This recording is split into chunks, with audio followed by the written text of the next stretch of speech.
ऐसी चिलचिलाती गर्मी में रहते हैं जहाँ ना पानी है, ना खाना है, ना इलेक्ट्रिसिटी, और आपको आपकी सेफ्टी की चिंता है। जाम्बिया के एक गांव के लोग इसी सैड रियलिटी के साथ रहते हैं। यहाँ के लोकल सर्वाइव करने के लिए पूरी तरह से नेचुरल रिसोर्सेज पर निर्भर हैं, और क्योंकि ये शहर से दूर रहते हैं और यहाँ पर लाइट नहीं है, इसीलिए यहाँ के बच्चे अंधेरे में रहने के लिए मजबूर हैं। और एक खतरनाक बात कि यहाँ पर क्राइम रेट बहुत ज्यादा है। हमें ये बात पता नहीं चलती अगर डोरा मूनो ने 6 महीने पहले हमसे टिकटॉक के जरिए मदद नहीं मांगी होती। बीस्ट फिलैंथ्रोपी, प्लीज प्लीज हमारा गांव बचाने में मदद करें, हमें आपकी जरूरत है। ये जानने के लिए कि हम उनकी कैसे मदद कर सकते हैं, मैंने डैरन को तुरंत वहाँ भेजा। डैरन के वहाँ पहुँचने पर वहाँ के बच्चों ने उसका बहुत अच्छे से स्वागत किया। हाय डोरा। आप कैसे हैं? मैं ठीक हूँ। अभी हम जहाँ खड़े हैं ये मपापा गांव है। 2019 में मैंने नोटिस किया कि यहाँ के बच्चों की हालत बहुत ही खराब है। मुझे उनके भविष्य पर खतरा मंडराते हुए साफ दिख रहा था। मैं परेशान थी और उनके लिए कुछ करना चाहती थी। उसी साल डोरा ने अपना सामान पैक किया और अपने एडॉप्टेड 4 बच्चों के साथ लुसाका से मपापा शिफ्ट हो गई, ताकि वो वहाँ के गांव और वहाँ पर रहने वाले बच्चों की मदद कर सके। सबसे पहले मैंने वहाँ पर एक मिट्टी का घर बनाया और अपने बच्चों के साथ वहाँ रहने लगी। मेरा घर दिन में बच्चों के लिए क्लासरूम बन जाता था और रात में फिर से एक घर। लेकिन जब बरसात हुई तो पूरा घर बह गया। इसीलिए डोरा को मदद के लिए टिकटॉक का सहारा लेना पड़ा। जब मैंने पहली बार पोस्ट किया, मेरी पोस्ट पर एक भी व्यू नहीं आया, लेकिन एक गाना जिसके वीडियो से मुझे मदद मिली और मुझे मेरा पहला फॉलोअर मिला। सिलसिला बढ़ता रहा और फिर मेरे 4.5 मिलियन फॉलोअर्स हुए। ये अपने आप में ही कमाल की बात थी, क्योंकि वहाँ ना, लेकिन हाँ एक तरीका है। मुझे जब भी कुछ पोस्ट करना होता है तो फोन को इस तरह आधे घंटे तक पकड़ना पड़ता है। मैं अपना फोन ट्राई कर सकता हूँ? हाँ? मुझे कुछ कैट वीडियोस डाउनलोड करने हैं। पता नहीं ये काम करेगा कि नहीं। बस थोड़ी देर और क्या सिग्नल मिल रहा है? पकड़ के रखना, हिलना क्या मत। ये काम कर रहा है? ओके, हो गया, वी आर डन। ये तो बड़ा मुश्किल काम हाँ है। बिल्कुल। वो ये सब इसीलिए करती है ताकि उसे जो डोनेशंस मिलते हैं उससे वो इस गांव की मदद कर सके। हमने अब तक 350 बच्चों को बचाया है। हम उन्हें अच्छा एजुकेशन देते हैं, अच्छा खाना देते हैं, ताकि उन्हें भी वो सारी चीजें मिले जो बच्चों के लिए बहुत जरूरी होती है। लेकिन इस स्कूल की मेंटेनेंस कॉस्ट लगातार बढ़ती ही जा रही है और इसे चलाना और मुश्किल हो रहा है। इसका मतलब इस स्कूल को जल्द ही बंद करना पड़ सकता है। ये क्लियर हो गया कि बिजली की कमी उन्हें रोक रही थी और इस गांव को उसकी उन्नति तक पहुंचाने के लिए डोरा की काबिलियत पर पूरा असर पड़ रहा था, जो कि ये अच्छी बात नहीं है। रोज सुबह उठते ही ख्याल आता है कि बच्चे आज क्या खाएंगे। इसे पूरा करना बहुत मुश्किल है, वो भी हर रोज। तो हम सब ने मिलकर एक प्लान बनाया कि हम विशाल सोलर ग्रिड इंस्टॉल करेंगे और फिर सूरज की रोशनी की मदद से हम पूरे गांव को रोशनी दे सकते हैं। हमने तय किया कि इस गांव की प्रगति के लिए सब कुछ करेंगे और डोरा को सरप्राइज देंगे। हमारी टीम ने गिव पावर के साथ मिलकर अगले कुछ महीने सोलर प्लांट खड़ा करने के लिए सीक्रेटली काम किया। मैं एक बार फिर से बताना चाहूंगा कि गिव पावर नहीं होते तो हम ये काम वक्त पर पूरा नहीं कर पाते। महीनों की प्लानिंग और इतने हार्ड वर्क के बाद मैं इस पैनल में आखिरी बोल्ट कसने जा रहा हूँ। आखिर काम पूरा हुआ।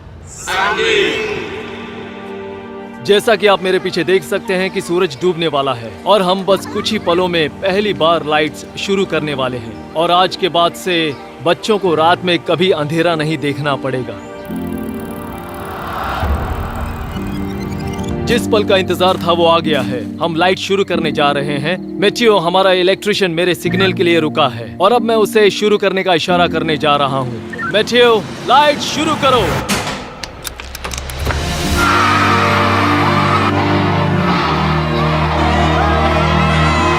लाइट आ गई। क्या बात है! बच्चों का लाइट के प्रति जो रिएक्शन था उसे शब्दों में बयान नहीं किया जा सकता। वो सच में बहुत खुश थे।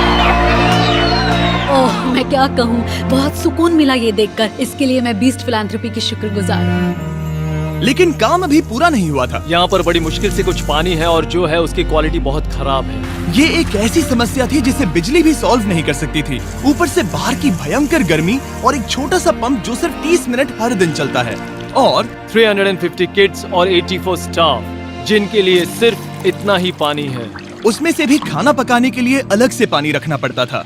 तो हर दिन मुझे अपनी कार चालू करनी पड़ती, जो कभी चालू होती है कभी नहीं होती, और अगर चालू हो भी गई तो उसे ठंडा पानी लाने के लिए 2 घंटे की दूरी तय करनी पड़ती थी। लेकिन डोरा ये नहीं जानती थी कि अब ये सब बदलने वाला है। आपने इन बच्चों के लिए जो कुछ किया है उसे देखने के बाद हमने ये डिसाइड किया है कि हम यहाँ पर हाइड्रोलॉजिकल स्टडी करेंगे और यहाँ पर एक गहरा कुआं खोदेंगे, एक ऐसा कुआं जिसके बाद आपकी पानी की समस्या हमेशा के लिए खत्म हो जाएगी। हम आपके किचन में एक इलेक्ट्रिक वाटर हीटर और एक कमर्शियल गैस स्टोव इंस्टॉल करेंगे, साथ ही सोलर प्रोडक्शन की कैपेसिटी 3 गुना बढ़ा देंगे। ठीक है? ऐसा लग रहा है जैसे सपना पूरा हो गया। मुझे यकीन ही नहीं हो रहा। Thank you so much.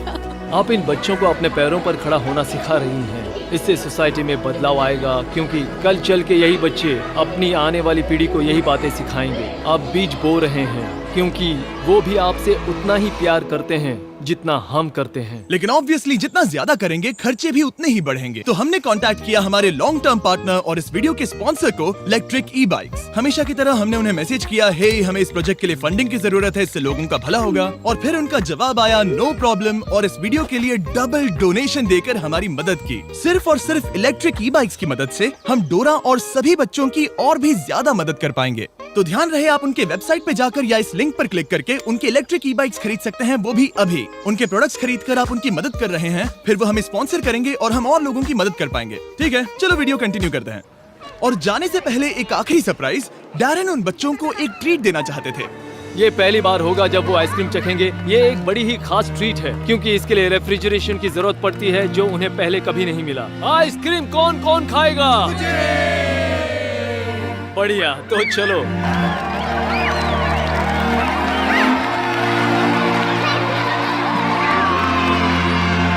हमेशा की तरह वीडियो देखने के लिए शुक्रिया। ऐसा करके आपने हमें पैसे कमाने का मौका दिया ताकि हम औरों की मदद कर सकें। आप सबने अपना कीमती वक्त दिया, जिससे कि हमें मिलता है एड रेवेन्यू, और वो सीधा 20 फिलैंथ्रोपी चैरिटी को जाता है, जो कि पूरी दुनिया में सभी लोगों की मदद के लिए बना है। और जहाँ तक कि इस प्रोजेक्ट की बात है, हम कोशिश करेंगे कि डोरा को इन बच्चों की मदद करने के लिए कभी कोई तकलीफ ना हो। और अगर आप भी इसमें मदद करना चाहते हैं तो डोनेशन बटन पे क्लिक कर सकते हैं, या फिर 20philanthropy.org पर विजिट कर सकते हैं और हम आपके पैसे डोरा तक पहुँचा देंगे। और ऑब्वियसली ये सब आपके बिना नहीं हो पाता दोस्तों, इसीलिए आपका शुक्रिया। और सब्सक्राइब ना किया हो तो कर लीजिए, वरना मुझे गुस्सा आएगा।